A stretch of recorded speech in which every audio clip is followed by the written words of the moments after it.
दा बेवहाय आङो सारखौ लोगो मोननाय जादों। आङो गुबैयै सारनिफ्राय मिथिनानै लागोन। गिबियाव आङो बे चेनेलखौ नायगिरि बिथांमोनखौ आं धन्यबाद होग्रोबाय। आंनि जायगाया बामोनगाव, चिरां डिस्ट्रिक्ट, सिडली एरिया। दिनै आङो बिथांखौ आं नुफेराखैमोन, नाथाय दिनै बे फुटबल खेलायाव फैनायजों लोगोसे बिथाङा आंखौ लोगो लानायलाय सिनायथि जालायबाय।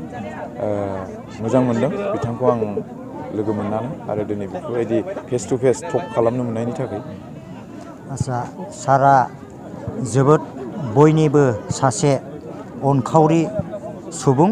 दा आङो सारनिफ्राय आरो आङो बेखौ मिथिनानै लाबावगोन, सारा बेबायदिनो गोबां दाब दाब जायगाफ्राव बेफोरबायदि गावनि मेगनजों नायनानै थानो हायि, गोसोआव दोननो हायि बेफोरबायदि अनसुंथाइ राननानै होग्रा सासे सुबुं। ओरैबायदि मोजां गोसोनि मानसि, बयजोंबो मैत्री। दा आङो सारखौ मिथिनानै लागोन। नंगौ, आं बुंनो थाङोब्ला आंनि हिस्ट'रिया बिराद गोलाव। मानो होननानै बुङोब्ला जेब्लानाखि आङो 12-14 बोसोरसो जायो, बे समाव जोङो बिमा बिफानि आन्दाराव जानाय मानसिमोन। बे समाव जोङो गोबां खस्थ'यै, दुखु खस्थ'यै जोङो मानसि जाबोनाय मानसि। दिनै बेफोरखौ लानानै जों बिराद खस्थ'यै देरबोनाय हिसाबै दिनै आङो माने सोरबा गैयि मानसि बा माबा मोनसे बिपदआव गोलैनाय मानसि, बेफोरखौ आं नायनानै थानो हाया। मानो होननानै बुङोब्ला जेब्ला गैयि सम जायो, बेयाव मानसिनि गोसोआ माबायदि जायो, जेब्ला गोनां थाखा फैसा जायो, बे समाव मानसिनि गोसोआ माबायदि जायो, बेखौ आं ए टु जेड मिथिजोबो।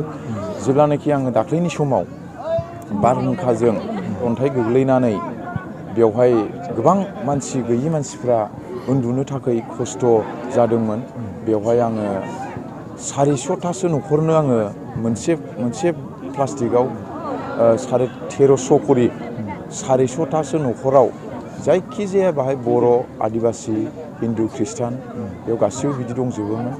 बेवहाय आं खुनु जाथि धोरोमजों खोथा गैया। आंनि सहाय होनाय आरो अनसुंथाइ होनाया दिनै बेफोरखौ आं मानि थाखाय होदों, मानो होनना बुङोब्ला आं उन्दैनिफ्रायनो खस्थ' मोनबोनाय मानसि।